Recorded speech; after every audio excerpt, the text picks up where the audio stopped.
Tengan todos muy buenas tardes, un placer una vez más compartir la palabra del Señor y les quiero invitar a que puedan, por favor, mantener sus Biblias abiertas en el Evangelio de Juan, capítulo 17. Vamos a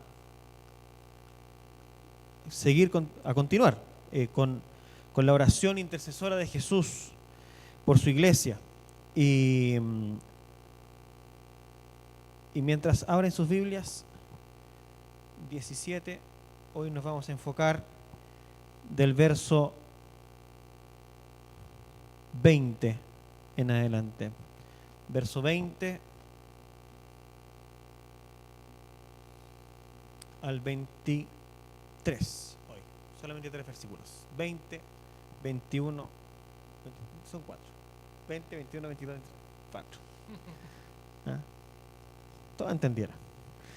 Todos contaron también. ¿Ah? Está bien, está bien. Hoy día quiero hablarles sobre el modelo, el efecto y el poder de la unidad. ¿Ok? El modelo, el efecto y el poder de la unidad. Y les quiero invitar a que leamos estos 4 versículos y luego a que podamos orar. ¿Ya? Dice, pero no ruego solo por estos, sino también por los que han de creer en mí por la palabra de ellos, para que todos sean uno, como tú, oh Padre, estás en mí y yo en ti, que también ellos estén en nosotros, para que el mundo crea que tú me enviaste. La gloria que me diste les he dado, para que sean uno, así como nosotros somos uno, yo en ellos y tú en mí, para que sean perfeccionados en unidad, para que el mundo sepa que tú me enviaste y que los amaste tal como me has amado a mí. Tremendo, tremendo texto, tremendas palabras del Señor en oración. Y les quiero invitar a que oremos para que el Señor nos hable al corazón. Señor, una vez más en tu palabra, y hoy de forma particular, estos domingos, explorando lo que el Señor Jesús tenía en su corazón. Ese día que oró a ti antes de ir a la cruz. Nos maravillamos en su corazón, en su oración, en su búsqueda por perfeccionarnos, en su búsqueda para que estemos en paz, en su búsqueda de que estemos con gozo. El amor de Jesús es generoso, su buena voluntad, su sacrificio en favor nuestro nos conmueven y queremos de forma particular parar en estos 4 versículos hoy y pedirte que nos hables. Sé tú con nosotros, oh Dios, pasando por alto nuestro pecado, nuestra iniquidad y guiándonos a tu palabra, renovándonos, dándonos visión, dándonos anhelo, expectativa, Dios, de caminar contigo. Te pido eso en favor de tu iglesia, en favor de mi vida, en favor de cada persona que está hoy aquí esta mañana. En el nombre de Jesús. Amén. Amén. El modelo, el efecto y el poder de la unidad. Lo que nosotros ya hemos visto, recuerden que hemos dicho que acá en este capítulo 17 hay 4 cosas que Jesús está pidiendo por su iglesia, por aquellos que estaban ahí con ellos ese día, los discípulos que estaban a punto de quedar solos. Jesús se va, recuerden, y Jesús intercede, pero también por nosotros. Lo primero que vimos que Jesús está pidiendo es que los discípulos estén a salvo, ¿cierto? Él se va y Dios pide para que el Señor los cuide, para que el Señor ande de cerca con ellos, porque ellos son de Dios, y el Señor Jesús les recuerda a Dios, son tuyos, y cuídalos, Señor, yo me voy, cuídalos, porque ahora me voy y los van a dispersar. Satanás incluso ha pedido para zarandearlos, pero yo he rogado por ti, le dice a Pedro, para que tu fe no falte, ¿cierto? El Señor está comprometido para que nosotros, en el periodo en que estamos caminando junto a Él, en misión, a pesar de las tentaciones y a pesar de las pruebas, nuestra fe se mantenga firme.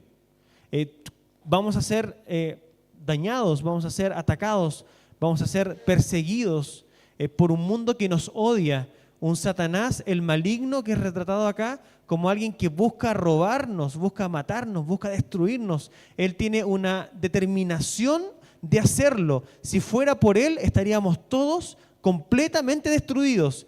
Pero el Señor Jesús ha orado en favor nuestros para ponerle un límite a Satanás.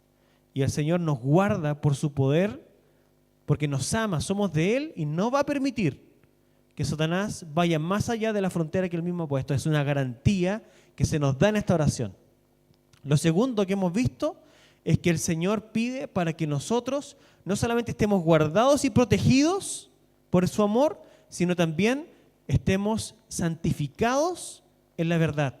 Es decir, que la palabra del Señor transforme nuestro corazón, nuestra mente, todo lo que pensamos, infectado por este mundo, ¿cierto? Infectado por las influencias de este mundo, pero santificados, que la palabra obre en nuestro corazón, alumbrando nuestro camino para que nosotros, ¿qué? Para que nosotros vivamos la vida plena de un hijo de Dios. Y la vida plena de un hijo de Dios es una vida empoderada en esa filiación, en esa adopción, pero empoderada también en la misión. Santifícalos en la verdad. Así como tú me enviaste, yo los envío. La santificación tiene un sentido de posición, de que tú crezcas en creer que eres un hijo de Dios y que has sido enviado al mundo en su nombre para hacer su obra. Una iglesia guardada, pero una iglesia en misión. Una iglesia que crece en la santidad en el sentido posicional, de entender la nueva posición que tú y yo tenemos en Jesús. Y esa posición es la posición de ir, la posición de que estamos enviados. Y esa posición de enviados también nos ayuda ¿a qué? A continuar santificándonos, porque entendemos que otros creerán a partir de nuestro testimonio. Y por eso Jesús dice después, por eso yo también me santifico, ¿cierto? Me santifico, ¿por qué? Me santifico para que ellos también sean santificados en la verdad. Él ora para que nuestra conciencia crezca en el sentido de que nuestro testimonio, lo que hacemos con nuestra vida, impacta. Un sentido de responsabilidad en la iglesia. De que sus obras, de que su testimonio, de que su forma de vida es importante. Afecta positiva o negativamente. Y el Señor ora para que nuestra conciencia crezca. Pero ahora el Señor ora por la unidad. Ora para que nuestra unidad sea perfecta, para que nuestra unidad sea plena, sea completa. El Señor ya dijo anteriormente en la petición número 1 que Él quería que fuéramos guardados del maligno porque Él quería destruir nuestra unidad. ¿Se acuerdan de eso, cierto? El Satanás está atrás nuestro porque Él quiere destruir nuestra unidad. Guárdalos en tu nombre, el nombre que me has dado, para que sean uno, dice Jesús. Verso número 11. Así como nosotros somos uno. Y luego procede más adelante y dice, porque el maligno está ahí. El maligno quiere destruir la unidad. Pero ahora Jesús, como esto es como dijimos como un edificio de varios pisos, en donde los conceptos de alguna forma están amarrados, están entrelazados, este tema de la unidad ahora de nuevo sale a flote, pero ahora como una petición específica. Y dice, Señor, que todos sean uno. Y aquí entonces yo veo que está el modelo de esto, el efecto que esto produce y también el poder. Voy a tomarme más tiempo en el modelo, el efecto lo voy a comentar brevemente y después también voy a tener más tiempo en lo que tiene que ver con el poder para que entendamos de qué se trata. Miren, por favor, el texto dice lo siguiente, el tercer pedido dice que todos experimentemos esa unidad perfecta. ¿Y cuál es la unidad que Jesús quiere que sea transferida a todos sus seguidores? Es la unidad del Padre en el Hijo y del Hijo en el Padre. Ese es el modelo. La unidad que ellos tienen. La del Padre en el Hijo y la del Hijo en el Padre. Como tú, oh Padre, estás en mí y yo en ti. Y aún se suma lo repetido en el verso 22 y 23. Así como nosotros somos uno, yo en ellos y tú en mí, para que sean perfeccionados en unidad. El Señor quiere compartir con nosotros la intimidad del amor interrelacional intratrinitario que hablamos la semana pasada. Intratrinitario lo quiere traspasar a su iglesia para que nosotros lo experimentemos. El amor intratrinitario de Jesús en el Padre, un amor que lo da todo por el otro y al mismo tiempo se materializa en una obediencia suprema y sumisa del Hijo al Padre. Miren lo que decía Jesús ya, y Juan lo registraba en el capítulo 5. Decía, por eso Jesús les decía, en verdad les digo que el Hijo no puede hacer nada por su cuenta, sino lo que ve hacer al Padre, porque todo lo que el Padre hace, eso también hace el Hijo de igual manera. ¿Ven la relación? Donde no hay nada oculto, pero en donde también hay obediencia, en donde hay sumisión. Un amor que les permite buscarse el uno al otro, respetarse el uno al otro, entrelazarse el uno al otro, pero que también lleva al Padre a abrir su corazón de par en par hacia el Hijo. Miren lo que dice después, verso 20, capítulo 5, verso 19 y ahora el 20. Pues el Padre ama al Hijo y le muestra todo lo que Él mismo hace. Entonces Jesús ora para que ese patrón, esa dinámica de vida interior, habite en toda la iglesia, en cada una de sus partes, en cada familia, en cada individuo. El Padre y el Hijo es una relación familiar, es una relación de amor, es una relación de darse. Esa dinámica es para nosotros, es para que nosotros la tengamos con Dios, en nuestra vida con Él, en amarlo a Él intensamente, en recibir de Él todo lo que Él tiene. Él no quiere ocultarnos nada. Mira la disposición de Dios acá en este texto. Él no quiere ocultarnos nada, Él quiere darnos todo. Él quiere llevar a su iglesia a caminar con Él y Él manifestarle a la iglesia todo lo que hay en su corazón. Pero que esa misma dinámica también Dios quiere traspasarla a nuestra familia. En nuestras familias Dios quiere instaurar la misma dinámica. Una dinámica de amor de los padres para con los hijos. Un amor de los hijos para con los padres. Padres que se entregan por sus hijos. Padres que entienden a sus hijos. Padres que entienden los procesos que los hijos tienen. Padres que entienden que los hijos están aprendiendo y se equivocan. Padres que tienen paciencia. Padres que invierten. Padres que dedican tiempo. Padres que escuchan, padres que son empáticos, padres que entienden el momento que los hijos viven porque ellos se supone que también los vivieron. En gran parte, las mismas problemáticas en el colegio, en la niñez, en la calle, en la universidad o en el colegio, en el aprendizaje, el no entender, en demorarse, en no ser igual a los demás, en no querer ser comparados con los demás. Sentirse único, sentirse diferente, sentirse particularmente amados, conocidos, escuchados. Ese era el Padre que Jesús tenía. Y ese es el Padre que el Señor quiere que nosotros seamos. Pero también hijos que entienden el sacrificio, que entienden la abnegación. Hijos que entienden lo que cuestan las cosas, ¿cierto? Hijos que pueden también reprimirse un poco su voluntad y entender que hay días malos y hay días buenos, que a veces hay y a veces no hay. Que el amor no está en las cosas, que el amor está en el tiempo, en la dedicación, en la empatía, en conectarse, en acompañarse, en escucharse. ¿Cuántos de ustedes vivieron ese amor de sus padres? Algunos sí, tienen que darlo a sus hijos, algunos no. Pero el Padre que nosotros tenemos, que está sobre todos los padres, dijo que aunque tu padre y tu madre te dejaren, yo no te desampararé. Y el Señor quiere que nosotros nos nutramos en nuestra vida con Él, para que nuestro amor abunde en nuestras familias. La iglesia es la sumatoria de todas nuestras realidades familiares. De todas.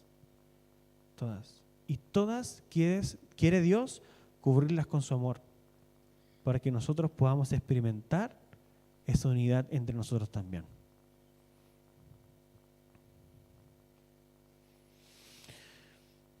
Entonces tenemos que crecer en nuestra empatía, crecer en nuestra capacidad de entender al otro.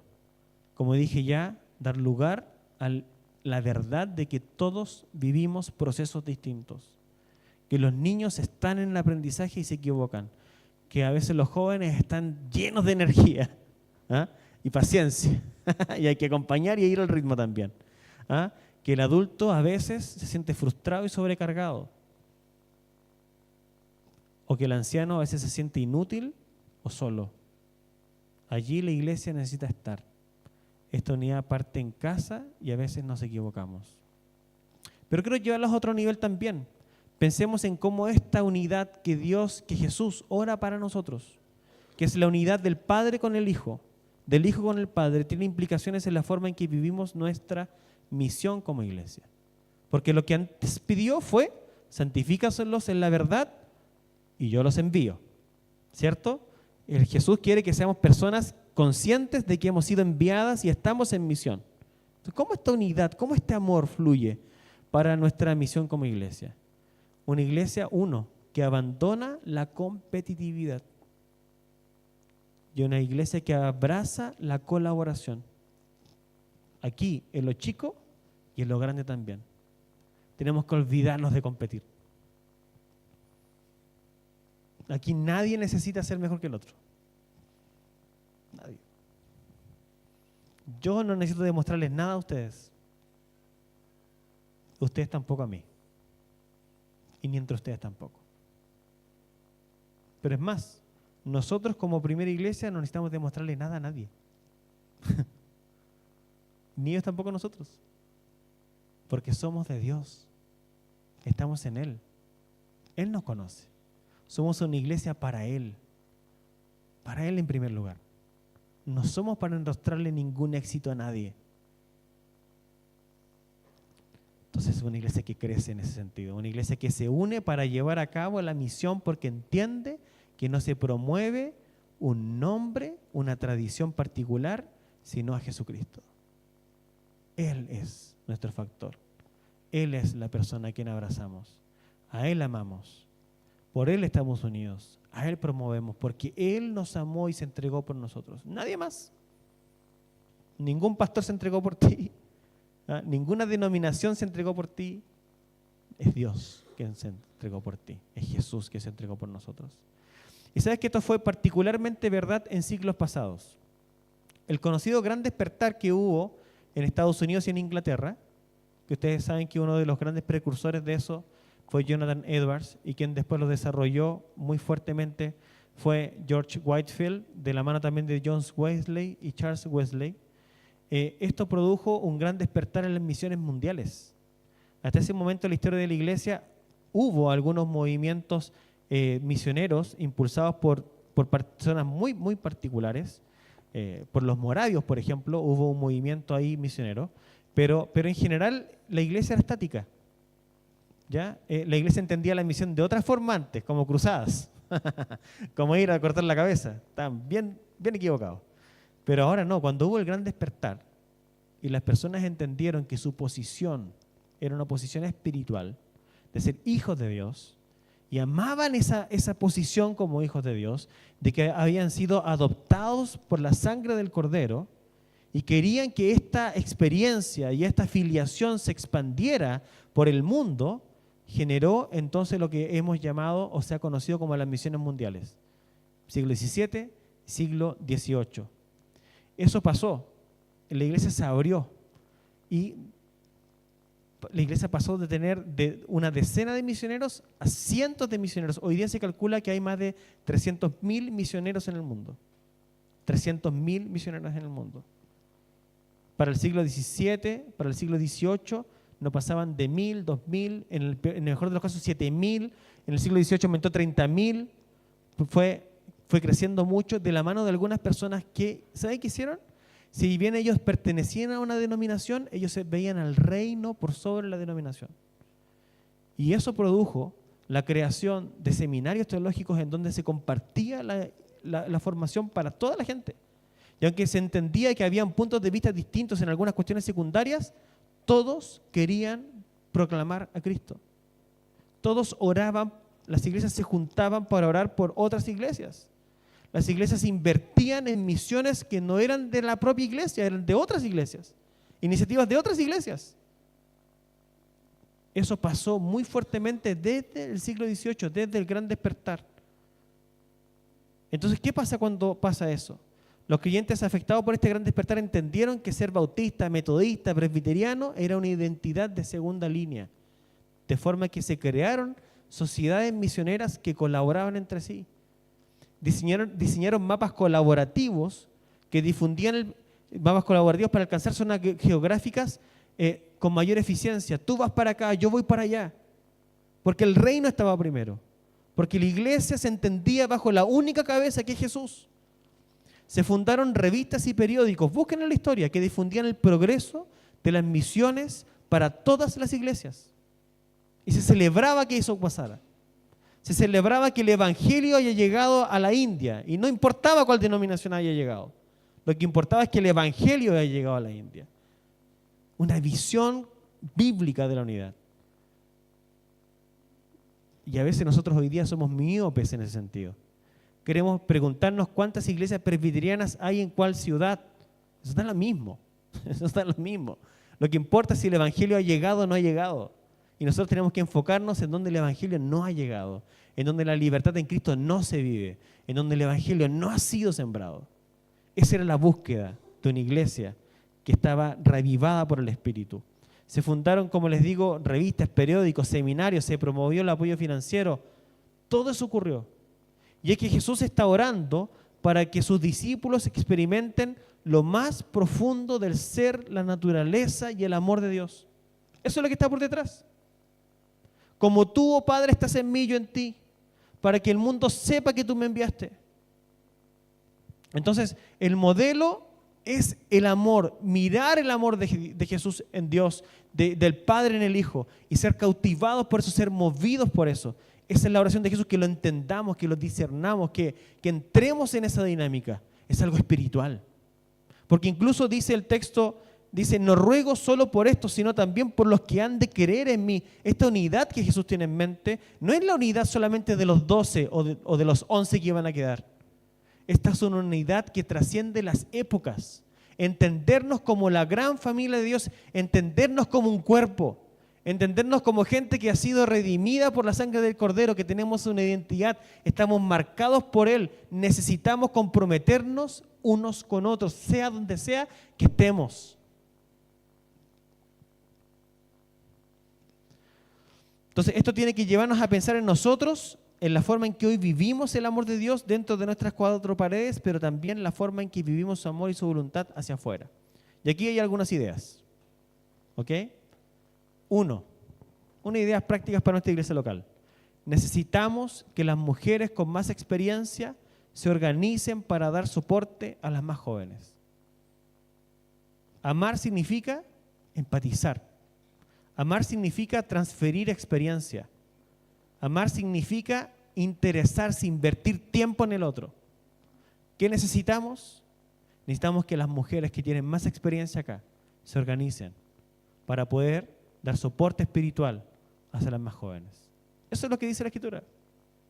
Y sobre todo a las que van a ser madres hoy día por primera vez. Este año Dios nos ha bendecido con hartos embarazos. Bueno, necesitamos apoyo. Las personas necesitan apoyo. Las más jóvenes necesitan apoyo. Que alguien esté a su lado, que alguien las abrace, que alguien les explique cómo van a hacer las cosas, que alguien les diga, no te preocupes, vamos a estar contigo. Tenemos que movernos. Necesitamos más diáconos que nos ayuden a detectar la ayuda que las personas necesitan, a hacerla llegar, pero también nos ayuden a levantar recursos para que nadie de esta iglesia pase necesidad. Faltan manos, hermanos. Todos queremos hablar de una iglesia que se ama, que no hay necesidades, pero eso implica gente trabajando. Necesitamos gente que se levante, gente que persevere, gente que diga, aquí estoy yo, aquí está mi tiempo, aquí está mi dinero, aquí está mi talento. Necesitamos gente que se disponga a estudiar la Escritura, a crecer, a madurar, a tener un voto por la santidad, por la integridad de vida. Eso es amar. Amar es darse por el otro. El amor que el Padre tiene por el Hijo, el Padre le dice, y el Hijo por el Padre le dice al Hijo, anda, yo te envío, y el Hijo ¿qué hace? Él va y se despoja a sí mismo. Nosotros necesitamos personas, hombres y mujeres que se despojen. Gente que en los problemas vea una oportunidad. Necesitamos más voluntarios para trabajar con los niños, para darles cariño, cuidado, educación de calidad.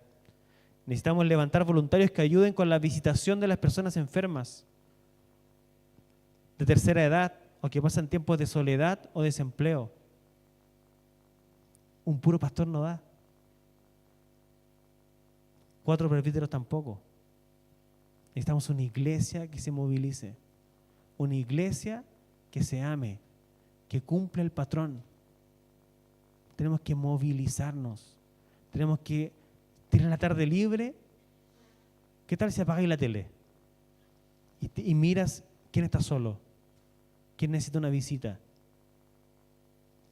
¿Creemos en el sacerdocio universal? ¿Creemos que realmente el Señor nos ha empoderado a todos y nos ha hecho a todos sus hijos para que nos sirvamos y nos amemos unos a otros? ¿O la única responsabilidad es del pastor? Y si el pastor no me llama, nadie me llamó. Porque me ha pasado. Hay hermanos que me reclaman, me ha pasado, que me reclaman porque yo no los llamé, siendo que el consistorio los ha llamado. Pero como yo no lo llamé, nadie lo llamó. Eso es episcopalismo. Si me enredé la palabra ya como era. Episcopalismo. Se me enredó. Póngale traducción acá abajo, leyendas, subtítulos. Y no funciona así la vida cristiana. Necesitamos entender que cuando el Señor nos manda a la persona que nosotros pensamos que es más insignificante a golpear nuestra puerta, a mandarnos un WhatsApp, a llamarnos por teléfono, el Señor está cuidando de nosotros. El Señor está pastoreándonos. El Señor está velando por nuestra vida. ¿Se te ocurre algo más que podamos hacer? ¿Dónde estás tú en esto? El Señor quiere que nos movilicemos. ¿Cuál es el efecto? ¿En qué resulta cuando gente que no tiene en su origen cosas en común, incluso cuando hay gente incompatible en sus caracteres, cuando hay gente incompatible en sus anhelos, en sus clases sociales, están juntas, cuando estas personas distintas se ayudan, cuando estas personas distintas se toleran, se perdonan, se acompañan, se apoyan, se aman? ¿Qué pasa cuando eso ocurre? El mismo Señor dice, para que el mundo sepa que tú me enviaste. Cuando eso pasa, todos los argumentos caen. La iglesia ha invertido mucho tiempo, y no esta iglesia, la iglesia, mucho tiempo, muchos recursos en pagarle los estudios a gente para que estudie apologética. Y hay grandes centros de apologética y la gente estudia filosofía para poder defender su fe. Y está bien, a mí me gusta la apologética. Pero ¿saben cuál es el argumento más grande que se le puede dar a alguien? No es racional. Es el amor. El amor calla la boca del arrogante. El abnegarse por el otro. El vivir la necesidad del otro. El entender el corazón del otro, darle tiempo al otro, empatizar con el otro. Entender su sufrimiento, no juzgarlo rápidamente, acompañar al otro. Eso echa por tierra todos los argumentos. No hay nada que se pueda hacer ante eso. Cuando alguien ayuda, ayuda y no se le puede criticar y nadie lo hace. Y el Señor nos quiere mover a eso, a un amor profundo de interesarnos, para que el mundo sepa que Él, Dios, envió a Jesucristo. Racionalmente tú te puedes reír de la resurrección como hicieron los atenienses. Cuando Pablo predicaba en el Areópago y llegó al punto de la resurrección, muchos se burlaban, dice la Escritura. Muchos se burlaban, porque Pablo hasta ese punto estaba predicando desde la racionalidad. Y eso pasa con la racionalidad. Llega un punto en donde te puedes tornar ridículo racionalmente porque depende mucho de dónde lo mires. Pero el amor nos conecta.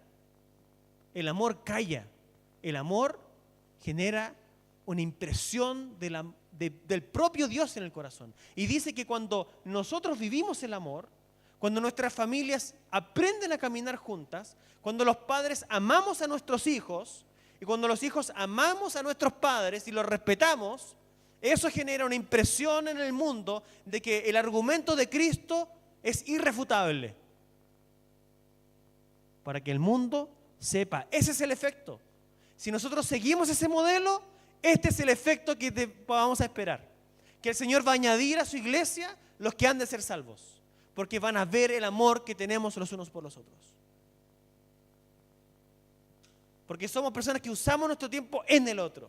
Invertimos en... ¿Por qué te estás preparando? No para saber más que el otro. Estoy preparándome para servir a mi hermano. ¿Y por qué vas a hacer un posgrado ahora? ¿Y por qué vas a hacer un doctorado? No, es que quiero más reputación. Quiero más nombre para mí.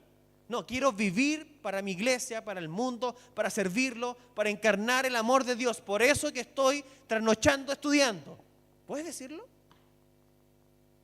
A los jóvenes que estudian, a los jóvenes que están pensando en trabajar y estudiar. Siri dice que no. ¿Ah? Hasta Siri se queda sin argumento.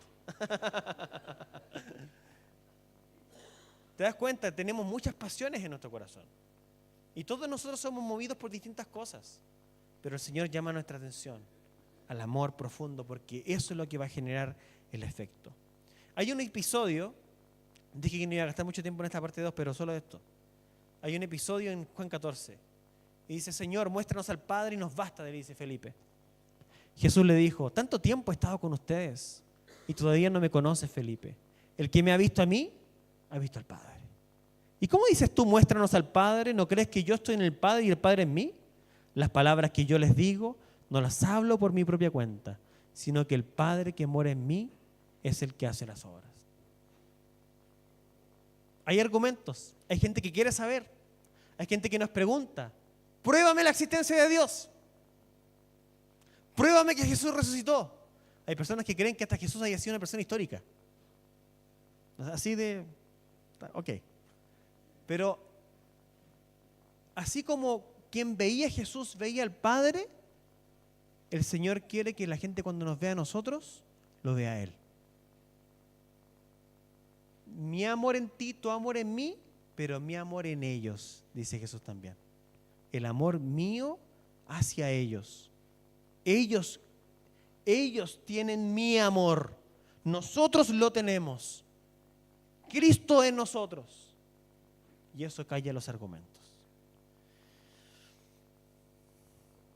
Tengo otros textos bíblicos, pero los voy a omitir porque quiero ir a la parte 3, que es el poder, que encuentro maravillosa esta parte. Mira qué interesante lo que dice acá el verso 22. Leámoslo juntos porque esto es maravilloso. Verso 22, 1, 2 y 3. La gloria que me diste les he dado para que sean uno, así como nosotros somos uno. ¡Wow! No se entendió nada, pero es guau, ¿no? ¿Cierto? La gloria que me diste les he dado para que sean uno. ¡Wow! Pero no entienden nada. Así como nosotros somos uno. ¿Qué es esto? Se ríen porque no entendieron nada. Se ríen. La gloria que me diste les he dado para que sean uno, así como nosotros somos uno. Fíjense qué interesante. El Señor quiere que nosotros seamos perfectos en unidad. ¿Cierto? Para que el mundo sepa que Él nos envió. ¿Cómo nos abastecemos para eso? ¿Quién nos da el poder para eso? ¿De dónde bebemos para eso? ¿Cómo hacemos todo aquello que acabo de decir? ¿De dónde sacamos el ánimo, la energía para abnegarnos, para correr la segunda milla, para invertir en la vida del otro? La sacamos de la gloria de Jesús. ¿Qué es eso? ¿Qué es eso? Aquí hay un proceso que hay que correr. Juan tiene en mente muchas cosas y una de ellas es el Pentateuco. Juan tiene en mente el libro de Éxodo. ¿Saben qué pasa en el libro de Éxodo? En el libro de Éxodo, Moisés, que era el gran líder del pueblo de aquella época, se le ocurre pedirle algo a Dios un poco descabellado para la época. Le dice, muéstrame tu gloria. Señor, muéstrame tu gloria. Y hubo un debate ahí, si ustedes leen el texto, hay un debate ahí, muéstrame tu gloria, hasta que el Señor accede a mostrarle la gloria. Pero le muestran solamente las espaldas, porque Moisés se ha escondido en una roca. Y el Señor hace pasar su gloria, dice, delante de él. Hay todo un debate allí, porque el Señor no quiere saber más nada con el pueblo de Israel, porque ellos han pecado. Construyeron un becerro de oro, se mandaron el ranazo y ya estamos hasta por acá. Pero Moisés intercede para que el Señor continúe allí.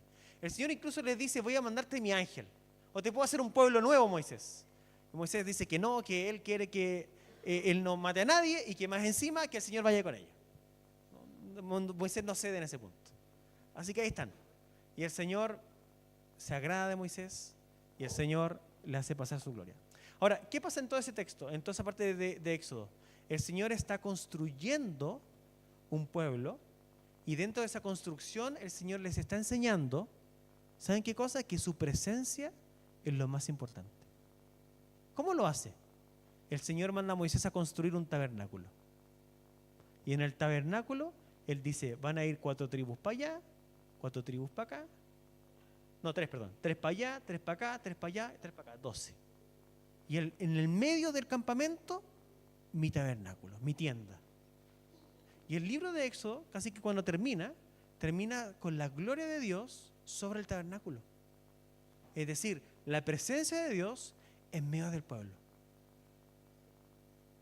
Por la obra intercesora de Moisés. ¿Qué tiene que ver eso? Vamos a Juan capítulo 1. Juan capítulo 1.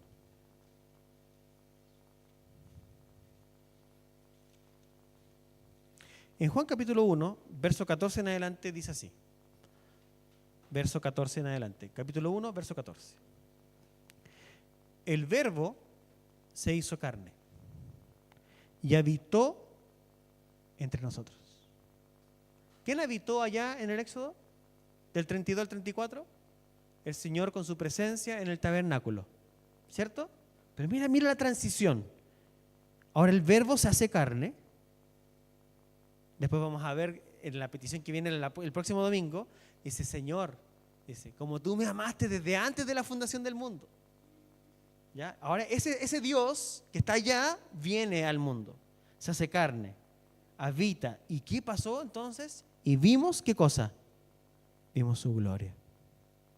Gloria como del unigénito del Padre, lleno de gracia y de verdad.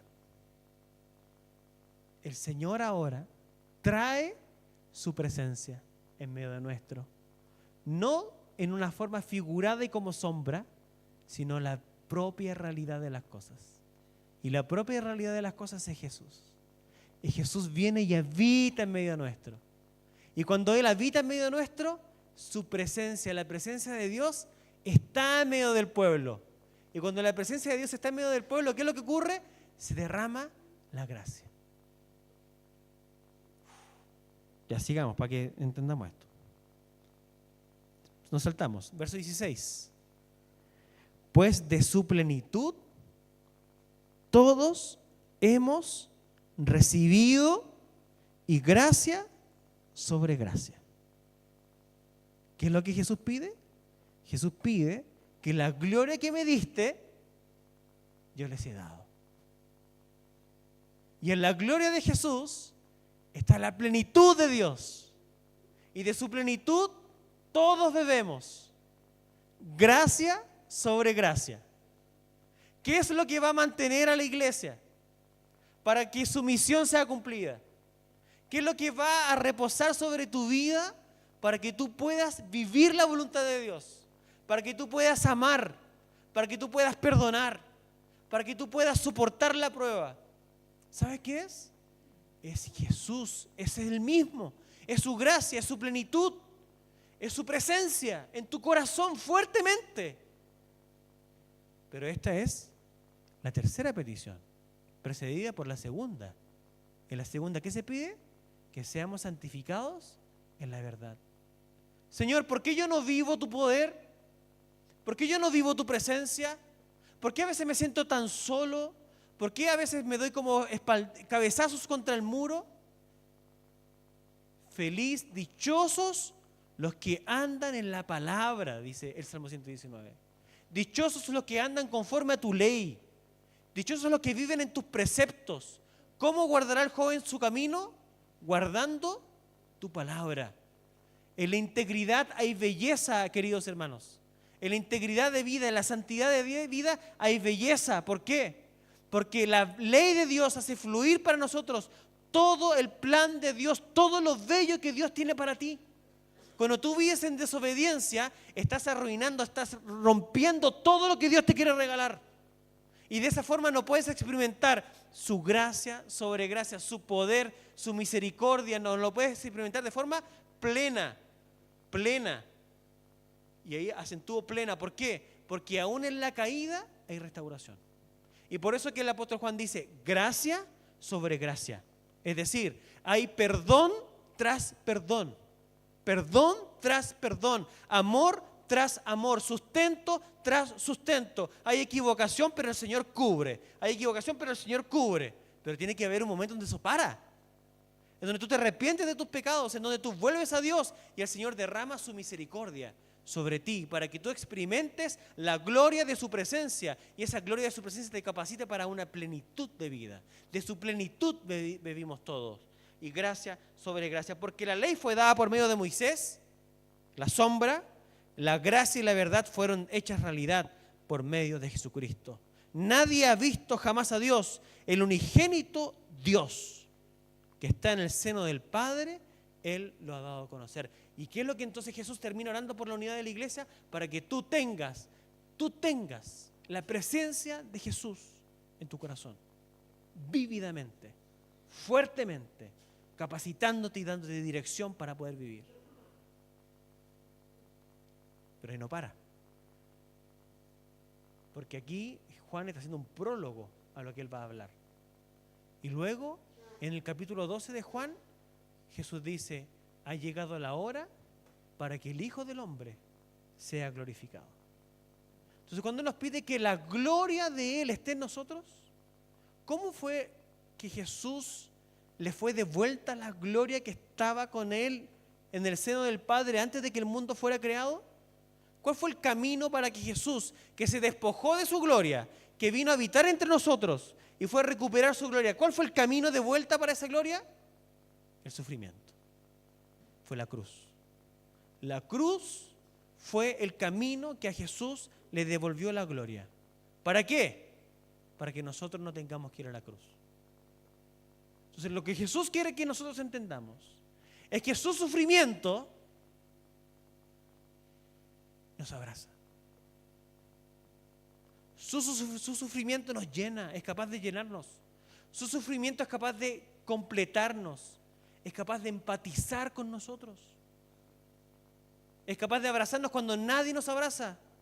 Es capaz de estar con nosotros cuando estamos y nos sentimos solos. Jesús está a tu lado. Jesús es el sumo sacerdote que tiene cómo compadecerse porque fue hecho semejante a nosotros pero sin pecado. Y Él habitó entre nosotros y sufrió el estigma del pecado para entender tu corazón. Y cuando tú y yo entendemos que ese Jesús no es distante, cercano, no se entiende, está con nosotros, camina con nosotros, la gracia sobre gracia se derrama sobre nosotros. Y bebimos de su plenitud y ahora sí tenemos poder para vivir el amor. El modelo es el amor intratrinitario. El efecto es avasallador, no hay argumento que quede en pie. El poder es su presencia en tu vida. Vamos a orar. Señor, te pedimos que nuestros ojos sean abiertos para que podamos verte en tu gloria y en tu poder. Y en los momentos de más debilidad podamos darte gracias. Porque tú eres un Dios, eres el Dios que tiene cómo compadecerse. Tienes todos los argumentos a tu favor. Porque tu amor nos deja sin palabras. Tu amor nos deja sin argumentos. A veces podemos hasta renegar en nuestro corazón reclamar en nuestro corazón. ¿Por qué nos pasa esto? ¿Por qué nos pasa lo otro? ¿Por qué me falta tal cosa? Pero tu amor nos deja sin argumentos. Tu amor es suficiente. Y te pido esta mañana que tu amor sea suficiente para toda tu iglesia. Para esta iglesia, para toda tu iglesia en todas partes. Y que tu iglesia se empodere en tu amor.